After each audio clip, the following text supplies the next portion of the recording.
Ayla i thot Gjanit se për shkak të tij dhe familjes së tij, ajo është pushuar nga puna në Kanada. Ajo ndihet e lodhur dhe e zhgënjur. Gjan përpiqet ta këshillojë dhe i thot se duhet të nisë një jetë e re në Mardin dhe të punojë atje si mjeke. Ai mendon se ky është një fillim i ri për të. Por Ayla është e acaruar dhe i përgjigjet se ajo nuk dëshiron të jetë pranë tyre, por larg familjes së tij. Ai i thot me ironi se ai nuk po gjen dot një grua për vete dhe prandaj po martohet me të. Gjan qëndron i heshtur dhe nuk thën asnjë përgjigje. Gjani nuk e lejon Aylën të qëndrojë vetëm në një hotel, ai kërkon asaj të zhvendoset në të njëjtin hotel ku ndodhet edhe ai, me arsye timi se dëshiron ta ketë pranë dhe ta mbajë nën kontroll. Ayla nuk është dakord, por për momentin nuk ka zgjidhje tjetër dhe pranon. Nga ana tjetër, Kaja kthehet në shtëpi. Denizi e pyet menjëherë për xhaxhain e tij Xhihanin, edhe zonja Sadakat interesohet për të dhe kërkon të di se ku ndodhet i biri. Kaja u thot se Xhihani ka shkuar në Stamboll.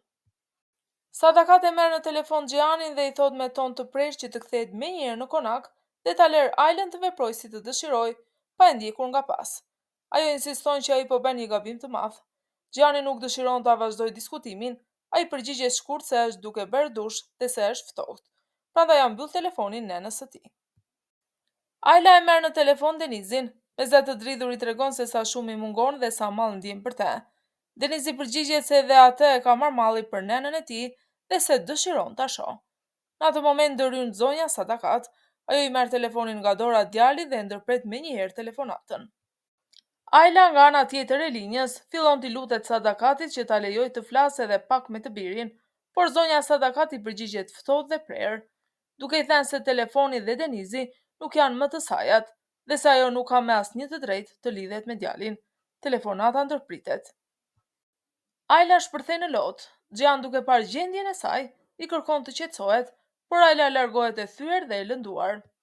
Gjani telefonon nënën e tij dhe i lutet që ta lejojë Aylën të flasë me Denizin, por Sadakat i thot se djali tashmë ka rënë në gjumë. Ajo shton se nëse dëshiron, ai mund të vi vetë për ta parë dhe për të bindur.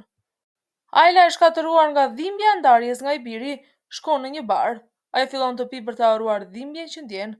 Me kalimin e kohës dehet dhe pa qenë në gjendje të kontrollojë veten, fillon të vallëzojë. Gjani e sheh në atë gjendje, i afrohet dhe e merr me vete. Ai e largon nga lokali dhe e çon në dhomën e saj. Gjatë gjithë kohës Ayla përshpërit vetëm emrin e Denizit. Gjani e shikon i prekur dhe i dhem zemra kur e sheh në atë gjendje të rëndë emocionale. Ndërkohë, zonja Sadakat përballet me Demirin në Varreza.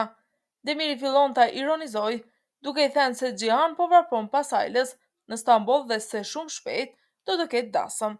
Sadakat e kupton ironinë e tij dhe i thot ftohtë se ai duhet të ketë frikë prej saj, sepse ende nuk e ka njohur mirë me kë ka të bëjë. Pak më vonë, Gjani thot Aylës se duhet të kthehet patjetër në Mardin, por Ayla refuzon. Në atë çast Gjani merr një telefonat urgjente për Denizin. Sapo mëson gjendjen e djalit, ai dhe Ayla nisen menjëherë për në Mardin. Ata arrin pranë Denizit. Mjeku u tregon se ai ka pasur temperaturë të lartë, por fatmirësisht tani gjendja e tij është stabilizuar. Ayla i afrohet djalit me zemër të dridhur dhe merr frymë më lirë, kur sheh se ai është jashtë rrezikut. Gjan përballet me zonjën Sadakat dhe e kritikon ashpër për faktin që nuk e lejoi Denizin të fliste me nënën e tij. Ai i thot se pikërisht për shkak të kësaj, djali u mërzit shumë dhe u sëmur. Sipas tij, ndarja e dhunshme nga nëna e ka rënduar gjendjen emocionale të Denizit. Sadakat i përgjigjet ftohtë se ajo ja ka ndaluar komunikimin me nënën me qëllim që Denizi të shkëputet përfundimisht prej Aylës. Ajo është e bindur se kjo është e vetmja mënyrë që djali të mos lidhet më me të emën. Sipas saj, çdo afrim i Denizit me Aylën vetëm sa e vështirëson situatën. Më pas, Sadakati e purdhër që Ayla të qëndrojë vetëm një natë në konak dhe në mëngjes të largohet. Ajo shprehet qartë se kur nuk do të lejojë martesën e Xhihanit me Aylën dhe se kjo çështje për të është e mbyllur. Këtë bisedë e dëgjon dhe Ayla. Ajo mbetet e tronditur nga fjalët e Sadakatit dhe kupton se qëndrimi i saj në konak është vetëm i përkohshëm dhe pas një shpresë për të ardhmen. Ajo ndjen edhe një herë se po përballet me një largim të detyruar larg djalit të saj. Ayla dhe Xhihan qëndrojnë pranë Denizit. Ata e kujdesen për të, duke qeshur së bashku. Për disa çaste duket si një familje vogël dhe e qetë. Gjatë natës, Ayla nuk fle, Ajo rizgjuar pranë shtratit të Denizit dhe mendon për gjithçka që ka përjetuar, ndarjen nga djali, burgun, kërcënimet, poshtërimet dhe dhimbjen. Neshtje merr një vendim të fortë për veten dhe për të ardhmen e saj. Në mëngjes zonja Sadakat shkon pranë Ajlës dhe si zakonisht i thot prerë që duhet të largohet nga konaku, sipas urdhrit të saj. Ajla këtë herë nuk të riqet, ajo i del përballë Sadakatit me qetësi, por me një vendosmëri të fortë, i thot se ka marrë vendimin e saj dhe se nuk ka ndërmend të largohet nga konaku. Ajla i thot se nuk do të largohet pa u përballur me të gjithë dhimbjen që ka kaluar për shkak të Sadakatit. Ajo shpreh se gjithçka që ka përjetuar, çdo padrejtësi dhe çdo ndarje nga djali i saj, nuk mund të fshihet thjesht duke u larguar në eshtje. Këtë herë, ajo vendos të qëndrojë dhe të mos largohet me si më parë, pa thënë asgjë. Ajla i kërkon Xhianit që të bisedojë me të, por Sadakat këmbgul dhe kundërshton këtë fakt. Xhian vendos t'i dalë kundër zonjës Sadakat dhe shkon të bisedojë me Ajlën. Ata flasin qetë dhe Ajla i vendos kushtet e saj për martesën.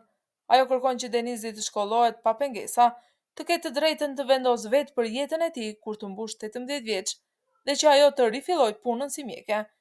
Po ashtu ajo kërkon që martesa e tyre të jetë vetëm formale në letra. Xhani pranon të gjitha kushtet. Pas kësaj, Ajla pranon martesën. Në të njëjtën kohë, zonja Sadakat që ndodhet pranë dhe i dëgjon fshehtas, humb kontrollin nga zemërimi. Ajo nxjerr armën dhe qëllon drejt Ajlës. Ajla bie e plagosur ndërsa Xhan mbetet i shokuar. Ngjarja mbyllet me një pasiguri të madhe për fatin e Ajlës dhe për të ardhmen e Denizit dhe të gjithë familjes. Si do të vazhdojnë ngjarjet, mbetet të zbulohet në episodin e ardhshëm.